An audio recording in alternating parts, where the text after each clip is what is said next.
Hello दोस्तों, स्वागत है आपका ब्रिलियंट आईक्यू में। आशा करता हूँ कि आप सब अच्छे होंगे और आपकी पढ़ाई अच्छे से चल रही होगी। ठीक है, क्लास 7th की हिस्ट्री को हमने चालू किया है और ये चैप्टर नंबर 6 है जिसका नाम है नगर व्यापारी और शिल्पजन। तो वीडियो को एंड तक देखना और चैनल को लाइक और सब्सक्राइब ज़रूर कर देना। आशा करता हूँ कि आप लोगों को ये चैनल काफ़ी अच्छा लग रहा होगा और आप मेरी सहायता से अपने एनसीईआरटी को समझने में काफ़ी अच्छा महसूस कर रहे होंगे। ठीक है, आइए शुरुआत करते हैं अपने चैप्टर की। कह रहा है, एक मध्ययुगीन नगर की यात्रा पर आया कोई यात्री उस नगर के बारे में कैसी आकांक्षाएं रखता है। यह इस बात पर निर्भर करता है कि वह नगर किस प्रकार का था। क्या वह नगर एक मंदिर नगर था, या एक प्रशासनिक केंद्र, या एक वाणिज्यिक शहर। वाणिज्यिक शहर का मतलब होता है जहाँ पर व्यापार से रिलेटेड काम होते हैं। ठीक है, एक पतन नगर, पतन यानी व्यापारिक गतिविधियों के लिए जो बंदरगाह बनाए जाते हैं नदी किनारे, उसको पतन नगर कहा जाता है। अथवा किसी अन्य प्रकार का शहर था। मतलब कोई बंदा बाहर से आता है, कोई इंसान बाहर से आता है, तो उसका जो मानसिकता होती है वो किस प्रकार उस जगह के बारे में निर्भर करती है। अगर वो एक मंदिर शहर है तो मंदिर से रिलेटेड उसके माइंड में चलेगा। प्रशासनिक केंद्र तो प्रशासन के बारे में सोचेगा। वाणिज्यिक है तो वाणिज्य के बारे में सोचेगा। ठीक है, वस्तुतः कई नगर तो एक साथ अनेक प्रकार के थे। वे प्रशासनिक नगर तथा मंदिर नगर होने के साथ साथ वाणिज्यिक कार्यकलापों और शिल्प उत्पादन के केंद्र भी थे। मतलब कई सारे नगर तो ऐसे थे जिनमें सारे काम एक साथ होते थे। ठीक है, जैसे वहाँ प्रशासनिक नगर भी था, मंदिर भी रहा था, प्रशासनिक नगर भी रहा था, मंदिर भी रहा था, वाणिज्यिक कार्यकलापों के लिए भी वो फेमस रहा था और शिल्पकार भी वहाँ हुए करते थे। ठीक है, एक मानचित्र दिया हुआ है यहाँ आपको, इसको ध्यान से देखना है। मध्य और दक्षिण भारत में व्यापार और शिल्पकारी उत्पादन के कुछ प्रमुख केंद्र यहाँ दिए हुए हैं। मध्य भारत यानी इतना क्षेत्र आप मध्य भारत का कह सकते हैं, और इसके नीचे का दक्षिण भारत का क्षेत्र आप कह सकते हैं। ठीक है, इसमें क्या दिया हुआ है आपको, व्यापार और शिल्पकारी से रिलेटेड शहर दिए हुए हैं। जैसे आप देख सकते हैं हम्पी को, जो कर्नाटक में स्थित है। कहाँ स्थित है? कर्नाटक में स्थित है। आप देख सकते हैं मसूलीपट्टनम को, आप देख सकते हैं महाबलीपुरम को, मद्रास को, तिरुपति को, तंजावुर को, मदुरै। मदुरै जो किसके किनारे है? कावेरी नदी के किनारे है। तंजावुर भी कावेरी नदी के किनारे ही स्थित है। गोलकुंडा जो कि आपके कृष्णा नदी के किनारे है। मसूलीपट्टनम भी कृष्णा नदी पर स्थित है। ये आपको ध्यान रखना है, आपसे पूछा जा सकता है मसूलीपट्टनम किस नदी के किनारे पड़ेगा, तो कृष्णा नदी के किनारे है। बीजापुर भी कृष्णा नदी के किनारे स्थित है। सूरत, सोमनाथ मंदिर गुजरात का, अहमदाबाद, अजमेर, वृंदावन उत्तर प्रदेश जो यमुना नदी तट पर स्थित है। कलकत्ता, मुर्शिदाबाद, पुष्कर। ठीक है, कांचीपुरम जो बहुत फेमस जगह है, आपको पता होगा। ठीक है, आइए देखते हैं नीचे क्या कह रहा है और एनसीईआरटी। अब प्रशासनिक केंद्र के बारे में बता रहा है। अब अध्याय 2 में मैंने आप लोगों को पढ़ाया था चोल वंश के बारे में। हम अपनी कल्पना के घोड़े पर सवार होकर चोल राजाओं की राजधानी तंजावुर, ये जो तंजावुर है जो कृष्णा नदी के किनारे स्थित है। किनारे किसके हैं? कृष्णा नदी के। ठीक है, ये किसकी राजधानी हुआ करती थी? चोलों की राजधानी हुआ करती थी। ठीक है, चोलों की राजधानी ये हुआ करती थी। जैसा कि वह 1000 वर्ष पहले था की यात्रा पर चलते हैं। ठीक है, चोलों की जो तंजावुर शहर है उसकी यात्रा पर एनसीईआरटी लेने की कोशिश करा, तो चलते हैं यात्रा पर। यात्रा करके आते हैं, देखते हैं क्या कह रहे हैं। वर्ष में 12 महीने बहने वाली कावेरी नदी इस सुंदर नगर के पास बहती है। राजराज चोल द्वारा, सॉरी कावेरी नदी है ना यहाँ पे, ये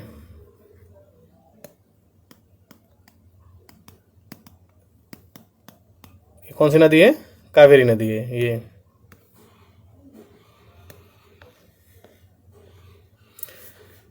राजराज चोल द्वारा निर्मित राजराजेश्वर मंदिर। राजराजेश्वर मंदिर को किसने बनवाया था? राजराज ने। ठीक है, किसके कौन से मंदिर का निर्माण कराया था? राजराजेश्वर मंदिर का निर्माण करवाया था। की घंटियां बजती हुई सुनाई देती हैं। लोग नगर के वास्तुकार कुंजर मल्लन राजराज पेरुथच्चन की वास्तुकला की प्रशंसा करते हुए नहीं थकते। हमें वास्तुकार का नाम इसलिए पता है क्योंकि उसने गर्व से अपने नाम को मंदिर की दीवार पर उत्कीर्ण किया। मंदिर के भीतर एक विशाल शिवलिंग स्थित है। यानी आपसे कोई पूछे कि राजराजेश्वर मंदिर किस देवता से संबंधित थी, तो शिव से संबंधित रही थी, क्योंकि उसके अंदर एक विशाल शिवलिंग स्थित है। और राजराजेश्वर मंदिर का निर्माण किसने करवाया था? राज चोल ने। इस मंदिर के अलावा नगर में अनेक राजमहल हैं जिनमें कई मंडप बने हुए हैं। राजा लोग इन मंडपों में अपना दरबार लगाते हैं। यहीं से वे अपने अधीनस्थों के लिए आदेश जारी करते हैं। नगर में सैन्य शिविर भी बने हैं। नगर उन बाजारों की हलचल से भरा हुआ है जहां अनाज, मसालों, कपड़ों और आभूषणों की बिक्री हो रही है। बाजारों में इन्हीं की बिक्री होती है। जो बाजार होते हैं उसमें अनाज की, मसालों की, कपड़ों की, आभूषणों की बिक्री होती है। उस टाइम पे भी यही हुआ था। नगर के लिए जल की आपूर्ति कुओं और तालाबों से होती थी। तंजाउर किसकी राजधानी थी? चोलों की, ध्यान रखना आप। और उसके निकटवर्ती नगर उरेयूर सलीय बुनकर मंदिर के उत्सव के लिए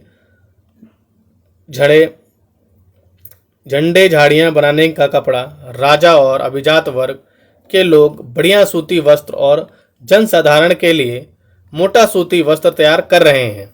यहाँ से कुछ दूरी पर स्वामी मलई में स्थापित अथवा मूर्तिकार उत्तम कांस्य मूर्तियां तथा तांबे सुंदर घंटा धातु के रूप के दीप बना रहे हैं।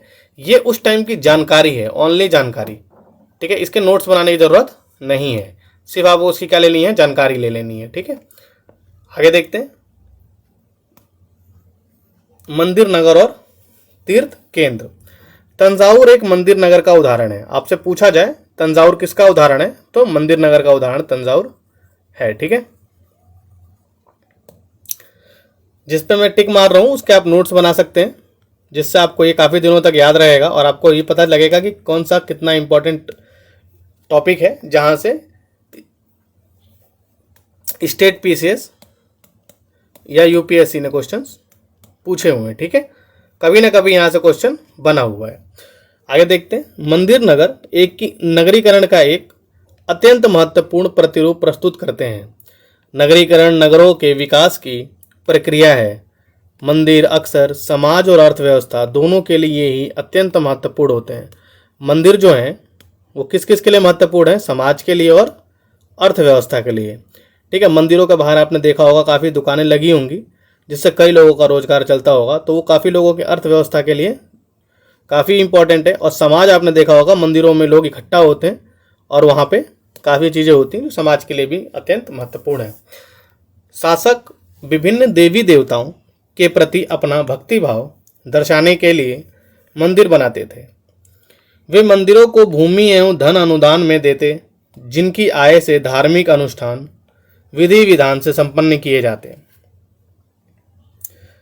तीर्थयात्रियों तथा पुरोहित पंडितों को भोजन कराया जाता था और पर्वोत्सव मनाए जाते थे।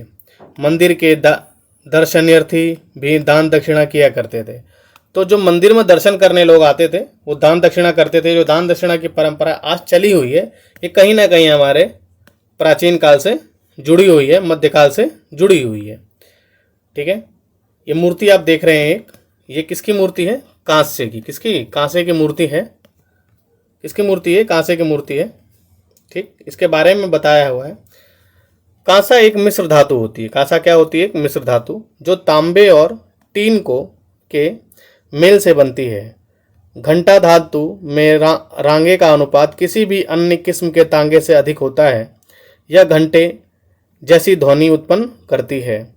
चोल कालीन कांस्य मूर्तियाँ अध्याय 2 में हम देख चुके हैं, आप जाके देख लीजिएगा, वहाँ पे हमने इसको बहुत डिटेल्ड में पढ़ाया हुआ है, ठीक है। तो चोल कालीन कांस्य मूर्तियाँ लुप्त मोम तकनीक से बनाई जाती थी। लुप्त मोम तकनीक वो होता है कि मोम का गड्ढा होता है, उसमें मोम भर दिया जाता है, बाद में इसको निकाला जाता है, ठीक है। इस प्रविधि के अंतर्गत सर्वप्रथम मोम की एक प्रतिमा बनाई जाती है। इसे चिकनी मिट्टी से पूरी तरह लीप कर सूखने के लिए छोड़ दिया जाता था। जब वह पूरी तरह सूख जाती थी तो उसे गर्म किया जाता और उसके मिट्टी के आवरण में एक छोटा सा छेद बनाकर उस छेद के रास्ते सारा पिघला हुआ मोम बाहर निकाल लिया जाता। फिर चिकनी मिट्टी के खाली सांचे में उसी छेद के रास्ते पिघली हुई धातु भर दी जाती। जब यह धातु ठंडी होकर ठोस हो जाती तो चिकनी मिट्टी के आवरण को सावधानी पूर्वक हटा दिया जाता और उसमें से निकली प्रतिमा को साफ करके चमका दिया जाता। इसे ही कहा जाता है लुप्त मोम पद्धति। नाग राक्षस कलिका को काबू में करते हुए दिखाया गया है। इस मूर्ति में कृष्ण को दिखाया गया है राक्षस कलिका को अपने काबू में करते हुए। जी ये नाग हैं। ये कौन है? ये नाग जी हैं। ये बचपन में आपने देखा होगा, बॉल खो गई थी कृष्ण की तो वो नदी में घुसे थे नाग के ऊपर नाचते हुए, तो वही चित्र यहाँ पे अंकित किया गया है। मंदिरों के कार्य करता धरता मंदिर के धन को व्यापार एवं साहूकारी में लगाते। शैने शैने समय के साथ बड़ी संख्या में पुरोहित, पुजारी, कामकर, शिल्पी, व्यापारी आदि मंदिर तथा उनके दर्शनार्थियों एवं तीर्थयात्रियों की आवश्यकताओं को पूरा करने के लिए मंदिर के आसपास बसते गए।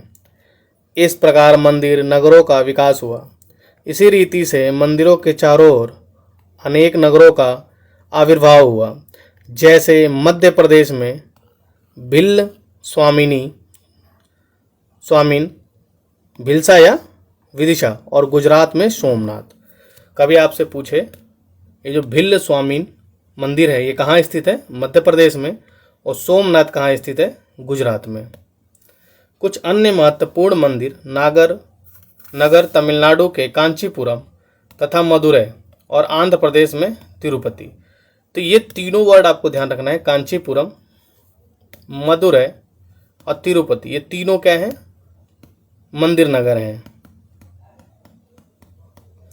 बहुत बार यूपीएससी ऐसे क्वेश्चन पूछ सकता है और कभी भी ये स्टेटमेंट आपसे पूछा जा सकता है कि कांचीपुरम, मदुरै और तिरुपति किस लिए फेमस है? तो ये मंदिर नगर के लिए फेमस रहे थे। ठीक है, आगे देखते हैं। तीर्थ स्थल भी धीरे धीरे नगरों के रूप में विकसित हो गए। वृंदावन उत्तर प्रदेश, तिरुवनमलाई तमिलनाडु, तिरुवनमलाई कहाँ है? तमिलनाडु, ऐसे नगरों के उदाहरण हैं। अजमेर राजस्थान 12वीं शताब्दी में चौहान राजाओं की राजधानी था और आगे चलकर मुगलों के शासन में वह सूबा मुख्यालय बना। यह नगर धार्मिक सह अस्तित्व का एक उत्कृष्ट उदाहरण प्रस्तुत करता है। सुप्रसिद्ध सूफी संत ख्वाजा मुइनुद्दीन चिश्ती यहाँ 12वीं शताब्दी में बस गए थे और उनके दर्शन एवं श्रद्धालु, इनके बारे में जो हम पढ़ेंगे वो अध्याय 8 में पढ़ेंगे। ठीक है, इसके लिए आप इस चैनल से जुड़े रहिएगा। अध्याय 8 भी हम कंप्लीट कराएंगे। ठीक है, और चैनल को सब्सक्राइब जरूर कर दीजिएगा। तो यहाँ देखते हैं, दार्शनिक और श्रद्धालु सभी पंथों मतों के हुआ करते थे। अजमेर के पास ही पुष्कर सरोवर है जहाँ प्राचीन काल से ही तीर्थयात्री आते रहे हैं। छोटे नगरों का संजाल। 8वीं शताब्दी से ही उपमहाद्वीप में अनेक छोटे छोटे नगरों का संजाल सा बिछने लगा था। संभवतः उनका प्रादुर्भाव बड़े बड़े गांवों से हुआ था। उनमें आमतौर पर एक मंडपिका यानी बाद में जिसे मंडी कहा जाने लगा होती थी, जहां आसपास के गांव वाले अपनी उपज बेचने के लिए जाते। मंडी में बाजार लगता है, बाजार में लोग अपनी उपज बेचने के लिए जाते हैं। ठीक है, उसको मंडपिका पहले कहा जाता था। उनमें ऐसी गलियां थी जहां दुकानें एवं बाजार थे। उन्हें हट का मतलब क्या होता है? ऐसी गलियां जहां पर दुकानें और बाजारें होते थे, उसे हट कहा जाता था। बाद में उसी को हाट कहा जाने लगा है। ठीक है, इसके अलावा भिन्न प्रकार के कारीगरों तथा शिल्पियों जैसे कुम्हारों, तेलियों, शक्कर बनाने वाले, ताड़ी बनाने वाले, सुनारों, लोहारों, पत्थर तोड़ने वाले आदि के अलग अलग बाजार होते थे। आपको ये 2 वर्ड समझ में आए? मंडपिका का मतलब है मंडी, और हट्ट का मतलब है दुकानें और बाजार। ठीक है। कुछ व्यापारी तो नगर में स्थायी रूप से बसकर अपना कारोबार करते, जबकि कुछ अन्य व्यापारी नगर नगर घूमकर क्रय विक्रय किया करते थे। आसपास और दूर दराज के व्यापारी इन नगरों में स्थानीय उपज खरीदने और दूरवर्ती स्थानों के उत्पाद जैसे घोड़े, नमक, कपूर, केसर, पान सुपारी और काली मिर्च जैसे मसाले बेचने के लिए आते थे। कुछ दुकानदार ऐसे थे जो स्थायी रूप से दुकान करते थे, और कुछ ऐसे थे जो अस्थायी थे, घूम घूम कर अपना सामान बेचा करते थे। ये एक नगर का उदाहरण दिया गया है। आज के नगरों की तरह ही है ये सेम। देखिए, दिख रहा होगा आपको, ये गाय है, ये कुछ लोग हैं नगरों में, यहाँ पे दुकान लगी हुई हैं। ठीक है, ये हमारे अतीत हैं। आमतौर पर कोई सामंत यानी परवर्ती काल में जमींदार इन नगरों में या इनके आसपास किलेबंदी कर महल बना लेता। ऐसे सामंत व्यापारियों, शिल्पकारियों उनके व्यापार की वस्तुओं पर कर लगाते। दुकान, घर के आगे कोई दुकान लगा रहा होगा इनके, तो उनसे कर वसूलते थे। आज भी होता है, किसी दुकान के आगे कोई रेडी लगा दे तो दुकानदार उससे पैसे लेता है रेडी लगाने के। सेम उसी प्रकार मध्यकाल में भी ये चीज़ चलती रही थी। और कभी कभी इन करों के संग्रहण का अधिकार उन स्थानीय मंदिरों को प्रदान कर देते थे जिनका निर्माण स्वयं उनके द्वारा या धनाढ्य व्यापारियों द्वारा कराया गया होता। ऐसे अधिकारों का उल्लेख अभिलेखों में किया गया है जो आज भी पाए जाते हैं। बाजारों पर कर। यह राजस्थान से प्राप्त एक 10वीं शताब्दी के अभिलेख का सारांश है, जिसमें वे शुल्क दिए गए हैं जो मंदिर प्राधिकारियों द्वारा वस्तुओं के रूप में वसूले जा सकते हैं। शक्कर और गुड़, रंग, धागा, रुई, नारियल, नमक, सुपारी, मक्खन, तिल के तेल और कपड़ों पर कर लगाए जाते थे।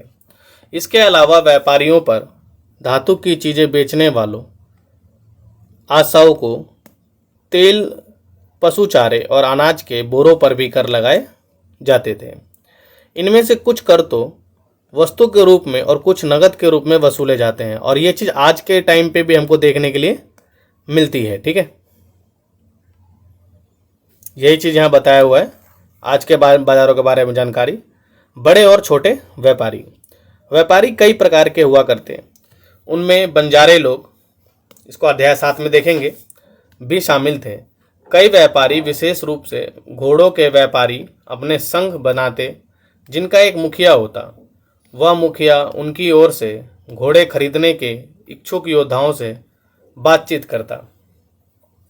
चूंकि व्यापारियों को अनेक राज्यों तथा जंगलों से होकर गुजरना पड़ता, इसलिए वे आमतौर पर काफिले बनाकर एक साथ यात्रा करते थे और अपने हितों की रक्षा के लिए व्यापार संघ यानी गिल्ड का मतलब क्या होता है, व्यापार संघ बनाते। दक्षिण भारत में 8वीं शताब्दी और परवर्ती काल में अनेक ऐसे संघ हैं। उनमें सबसे प्रसिद्ध मणिग्रामम और नानादेशी थे। ये व्यापार संघ प्रायद्वीप के भीतर और दक्षिण पूर्व एशिया तथा चीन के साथ भी दूर दूर तक व्यापार करते थे। इनके अलावा चट्टीदार और मारवाड़ी, ओसलवाल जैसे समुदाय भी थे, जो आगे चलकर देश के प्रधान व्यापारी के रूप में बन गए। गुजराती व्यापारियों में हिंदू, बनिया, मुस्लिम, बोहरा दोनों समुदाय शामिल थे। मतलब व्यापारियों का कोई धर्म नहीं था, वो हिंदू भी थे, मुस्लिम भी थे। चट्टीदार उन्हें कहा जाता था जो बड़े प्रधान व्यापारी थे। मारवाड़ी भी प्रधान व्यापारी के रूप में जाने गए, एक समूह बनाए के रूप में ये जाने गए। दूर दूर तक लाल सागर के बंदरगाहों व फारस की खाड़ी, पूर्वी अफ्रीका, दक्षिण पूर्व एशिया तथा चीन से व्यापार करते। वे इन पत्तनों में, पत्तन यानी बंदरगाहों, ठीक है, बंदरगाह जहाँ से पानी के रास्ते व्यापार होता रहा होगा, कपड़े और मसाले बेचते थे और बदले में अफ्रीका से सोना और हाथी दांत एवं दक्षिण पूर्व एशिया और चीन से मसाले, टीन, मिट्टी के नीले बर्तन और चांदी लाते। पश्चिमी तट के नगरों में अरबी, फारसी, चीनी, यहूदी और सीरियाई ईसाई बस गए थे। लाल सागर के बंदरगाहों में बेचे जाने वाले भारतीय मसालों और कपड़े इतावली व्यापारियों द्वारा खरीदे जाते और वहाँ से वे उन्हें आगे यूरोपीय बाजारों में पहुँचाते थे। ठीक है, ये क्या होता था कि पश्चिमी तट के नगरों में अरबी, फारसी, चीनी, यहूदी, ईसाई बस गए और उन्होंने क्या किया, लाल सागर के बंदरगाहों में बेचे जाने वाले भारतीय मसालों को क्या किया, यूरोपीय बाजारों में बेचना चालू कर दिया। उष्णकटिबंधीय जलवायु में उगाए जाने वाले मसाले जैसे काली मिर्च, दालचीनी, जायफल, सौंठ यूरोपीय व्यंजनों के लिए बहुत महत्वपूर्ण थी, बहुत ज़्यादा। इसी को तो आधार बनाकर यूरोपीय भारत में बाद में आए।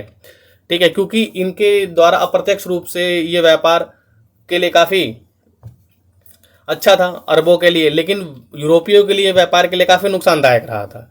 इसलिए यूरोपीय डायरेक्ट भारत की तरफ आकर्षित हुए थे, महत्वपूर्ण अंग बन गए थे और भारतीय सूती कपड़ा बहुत लुभावना होता था। ये चीज़ें ही यूरोपीय व्यापारियों को भारत तक खींच लाईं। समय के साथ साथ व्यापार और नगरों का रूप किस प्रकार बदला, इसके बारे में हम आगे देखेंगे। ठीक है, आगे पढ़ेंगे, अच्छे से जानेंगे। काबुल के बारे में देखते हैं। ठीक है, काबुल अपने पहाड़ी और विषम भूदृश्य के साथ 16वीं शताब्दी से राजनीतिक और वाणिज्यिक दृष्टि से महत्वपूर्ण बन गया। काबुल और कंधार सुप्रसिद्ध रेशम मार्ग से जुड़े थे। रेशम मार्ग आपको पता है ना, चाइना से होकर गुजरता है। आज बेल्ट रोड इनिशिएटिव जो है BRI, कहीं ना कहीं इस रेशम मार्ग का ही एक पूर्ववर्ती माना जाता है। ठीक है, साथ ही घोड़ों का व्यापार भी मुख्य रूप से इसी मार्ग से होता। 17वीं शताब्दी में हीरो के एक सौदागर जो बेप्टिस्टे टेवर्नियर ने अनुमान लगाया था कि काबुल में घोड़ों का व्यापार प्रति वर्ष 30,000 रुपये का होता था, जो उन दिनों में एक बड़ी भारी रकम समझी जाती। काबुल से मेवे, खजूर, गलीचे, रेशमी कपड़े और ताजे फल ऊँटों पर लाद कर लाए जाते और महाद्वीप तथा अन्य भागों में बेचे जाते थे। इनके अलावा गुलाम भी बिक्री के लिए लाए जाते रहे थे। नगरों में शिल्प कैसा था? नगरों के शिल्प के बारे में जानकारी दी गई है कि विदर के शिल्पकार तांबे तथा चांदी में जड़ाई के काम के लिए इतने अधिक प्रसिद्ध थे कि इस शिल्प का नाम ही बिदरी पड़ गया। बिदरी शिल्प कौन सा शिल्प होता है? जिसमें तांबे और चांदी की जड़ाई का काम किया जाता है। पंचाल अर्थात विश्वकर्मा समुदाय, जिसमें सुनार, कसेरे, लोहार, राजमिस्त्री और बढ़ई शामिल थे, मंदिरों के निर्माण के लिए आवश्यक थे। इसके अलावा वे राजमहलों, बड़े बड़े भवनों, तालाबों और जलाशयों के निर्माण में भी अपनी महत्वपूर्ण भूमिका अदा करते।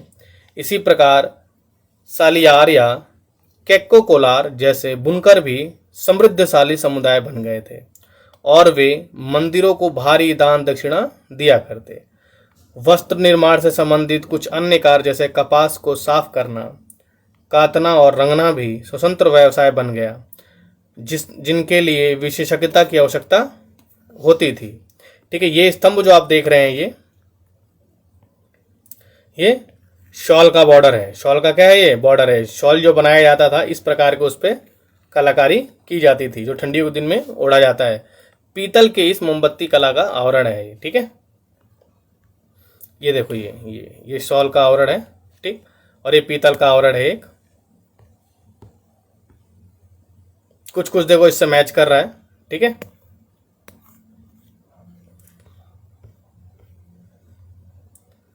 आगे देखते हैं शहरों के बदलते हुए भाग्य। कई शताब्दियों के लंबे समय में अहमदाबाद, गुजरात जैसे कुछ नगर बड़े व्यापारिक केंद्रों के रूप में विकसित हो गए, लेकिन तंजावुर किसकी राजधानी थी? आप याद करिए, तंजावुर चोलों की राजधानी थी। जैसे कुछ अन्य नगर पहले की अपेक्षा विस्तार तथा महत्व की दृष्टि से सिकुड़ गए। मतलब तंजावुर समय के साथ ज़्यादा फेमस ना हो पाया। इसी काल में पश्चिम बंगाल में भागीरथी नदी के तट पर मुर्शिदाबाद रेशमी वस्त्रों के प्रमुख केंद्र के रूप में उभरा था।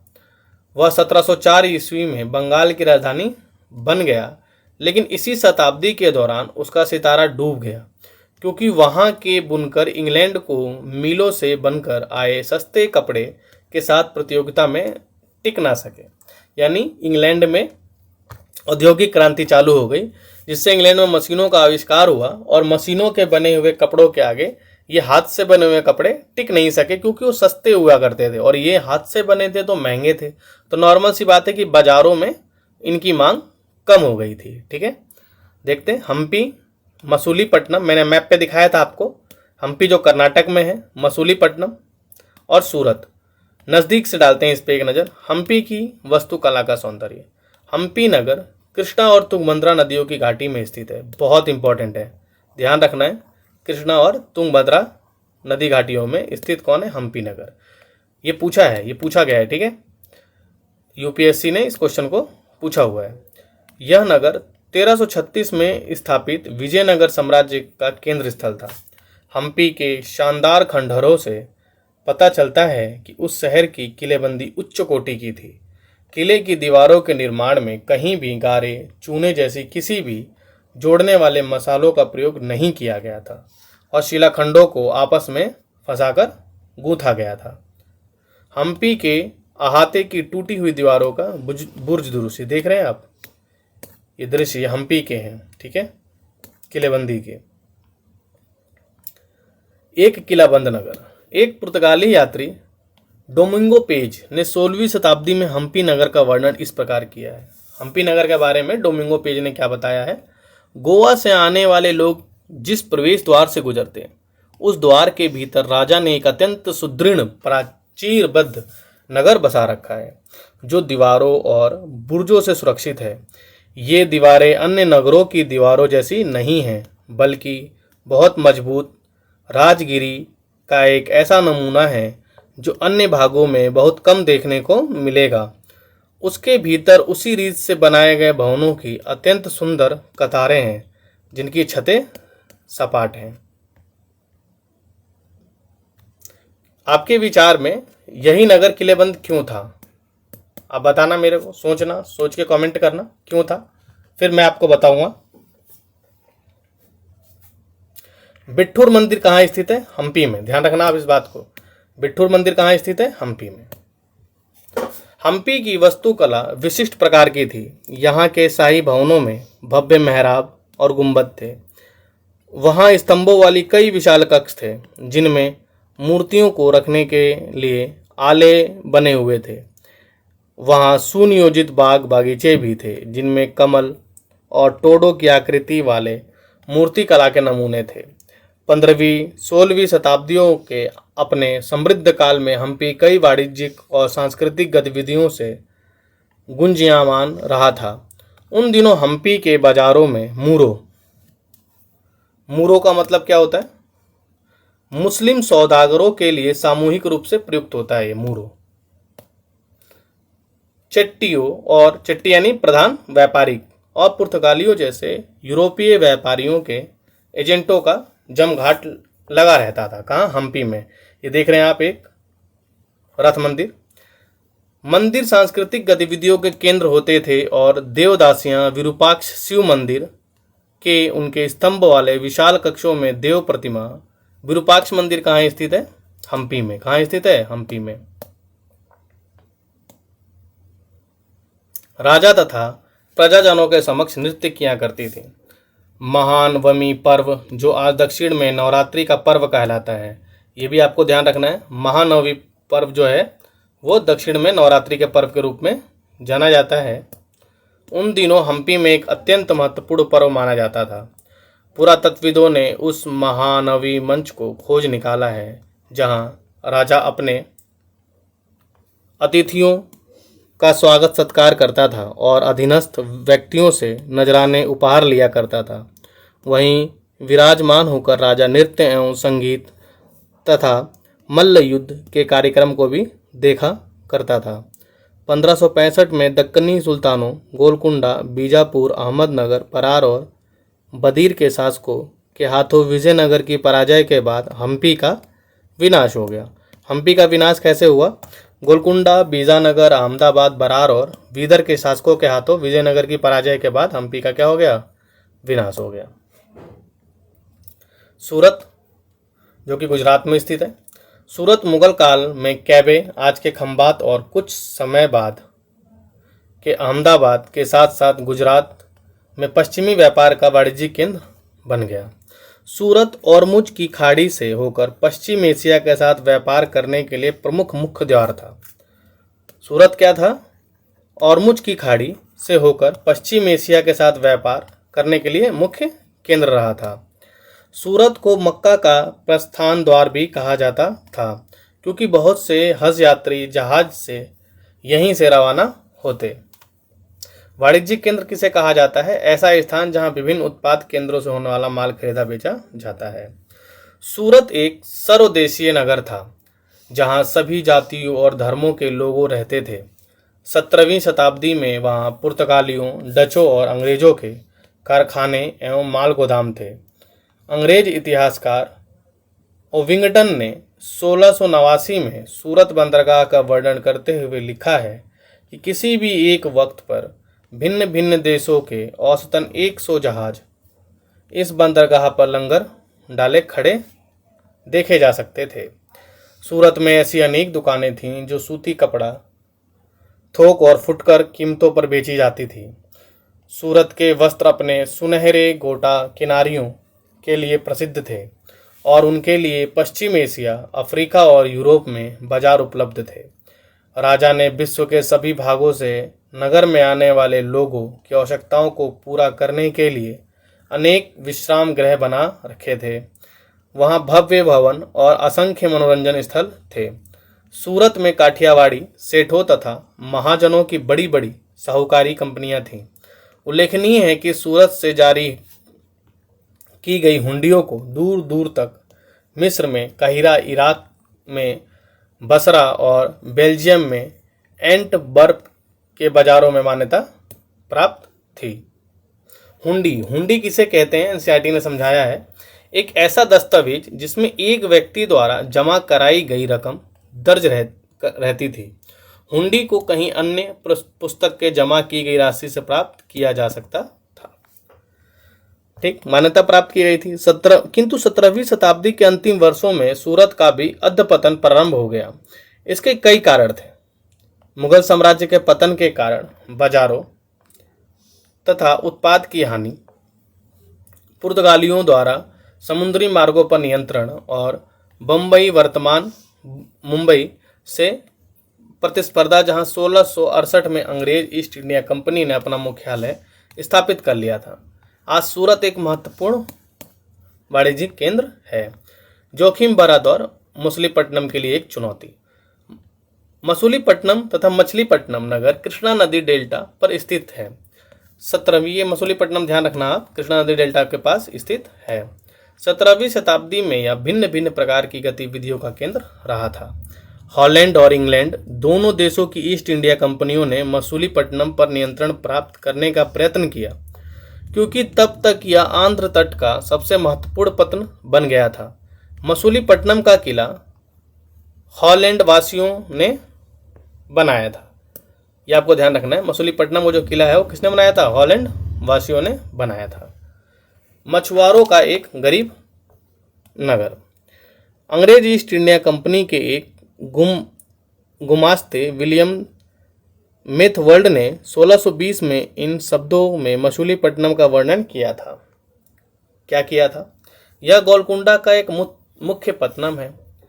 यहाँ परम पूज्य ईस्ट इंडिया कंपनी अपना एजेंट रखती है। यह एक छोटा नगर है, पर घना बसा हुआ, बिना किसी चार दीवारी के और खराब तरीके से बना हुआ।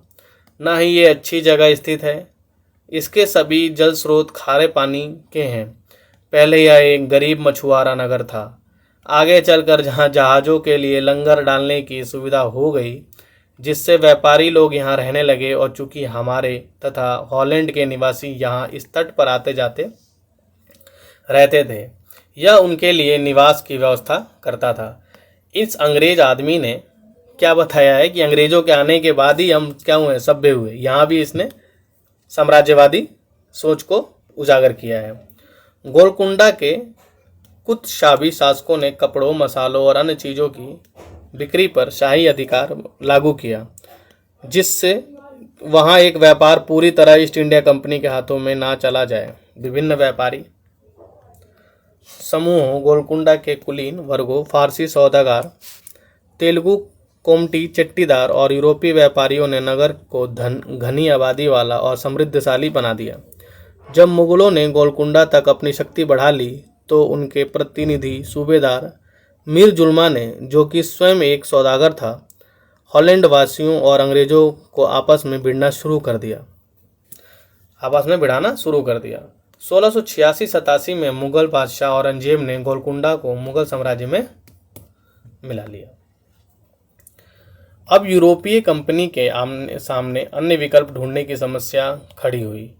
कंपनी की नीति के अंतर्गत केवल इतना ही पर्याप्त नहीं था कि पत्तन भीतरी प्रदेश के उत्पादन केंद्रों के साथ संबंध बनाए रखें, बल्कि इस बात की भी थी कि आवश्यकता महसूस की गई कि कंपनी नए केंद्र एक साथ राजनीतिक, प्रशासनिक और वाणिज्यिक भूमिकाएं भी अदा करें।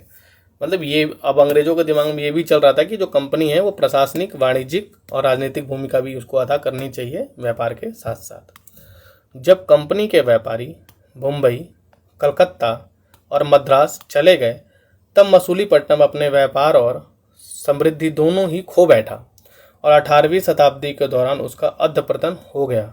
आज वह एक छोटे से जीर्ण शीर्ण नगर से अधिक कुछ नहीं है। नए नगर और व्यापारी।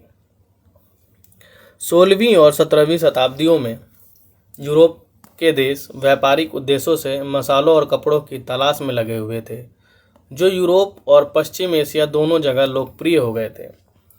अंग्रेजों, हॉलैंड वासियों और फ्रांसीसियों ने पूर्व में अपनी वाणिज्यिक गतिविधियों का विस्तार करने के लिए अपनी अपनी ईस्ट इंडिया कंपनी बनाई।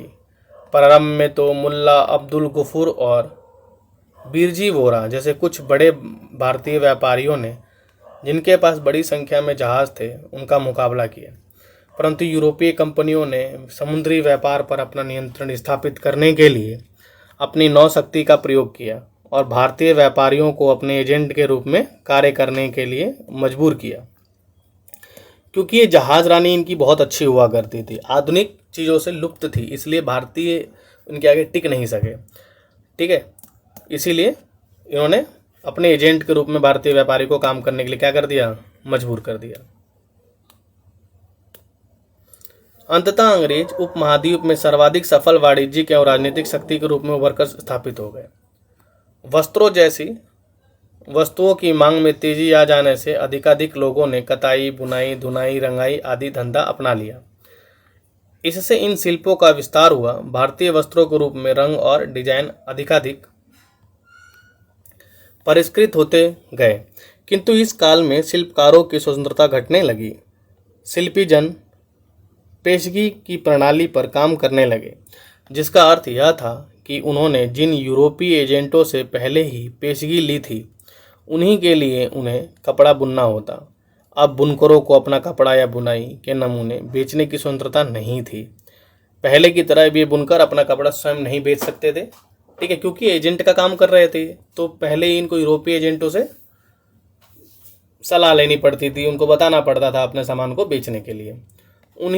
उन्हें तो कंपनी के एजेंटों द्वारा निर्धारित डिजाइन के कपड़े उन्हीं की मांग के अनुसार बनाने पड़ते थे।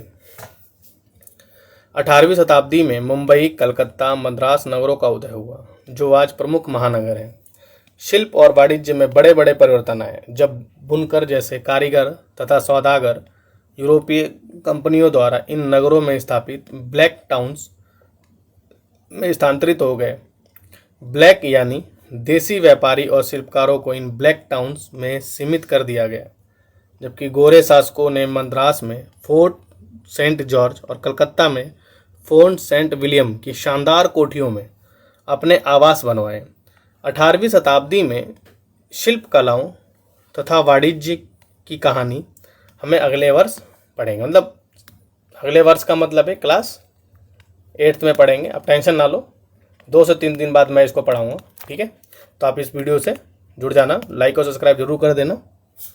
ये एक दिखाया गया है आपको, ये महल दिखाया गया है, ये राजा है, ये कारीगर हैं, ये उठा के ले जा रहे हैं, ये शिव, ये आप देख रहे हैं, ये डोलची उठाई जा रही है, डोल, ये महिला आपको वर्क करती हुई दिख रही है। अन्य तथ्यों को देखते हैं। वास्को डी गामा और क्रिस्टोफर कोलंबस। 15वीं शताब्दी में यूरोपीय नाविकों द्वारा समुद्र मार्ग खोलने के अद्भुत कार्य किए गए। उनमें से अनेक नाविक भारतीय उपमहाद्वीप तक पहुंचने का मार्ग खोजने और मसाले प्राप्त करने की इच्छा से प्रेरित थे। आपको बताया था, क्योंकि भारतीय व्यापार पर अरबों का अधिकार था और यूरोपियों को मसाला महंगा मिलता था, तो ये भारत से डायरेक्ट व्यापार करना चाहते थे। ठीक, इसी क्रम में जो वास्को डी गामा है 1498 में भारत की यात्रा करता है। ठीक है, उससे पहले कोलंबस जो 1492 में भारत खोजने निकला था, उसने किसको खोज लिया था? अमेरिका को खोज निकाला था। और वो तो यही सोच के मर गया कि उसने किसकी खोज कर ली? भारत की खोज कर ली थी। ठीक है, लेकिन आपको ये बता दूं बात कि अमेरिका की खोज भी एक बहुत बेनिफिशियल साबित हुई, क्योंकि अमेरिका से जो धातु मिलती थी, धातु और का जो व्यापार होता था, उसी के सहारे भारत से व्यापार किया जाता। भारत में उस धातुओं को लाया जाता और भारत से मसालों का व्यापार किया जाता, कपड़ों का व्यापार किया जाता था। ठीक है, यही बात इसने आगे बताई हुई है। ठीक, तो ये चैप्टर यहाँ ख़त्म होता है और आप इन क्वेश्चंस को देखेंगे और इसको कंप्लीट करेंगे, और इनके बारे में आपको 50-50 वर्डों में लिखना है, और जो क्वेश्चन आंसर रहेंगे इनको 100-100 वर्ड में लिख के अपने पास रखना है। ठीक है, और कमेंट में बताना है कि आपको वीडियो कैसा लगा, और वीडियो को लाइक और सब्सक्राइब जरूर कर देना है। ठीक है, मिलते हैं आपसे अगली क्लास में। धन्यवाद।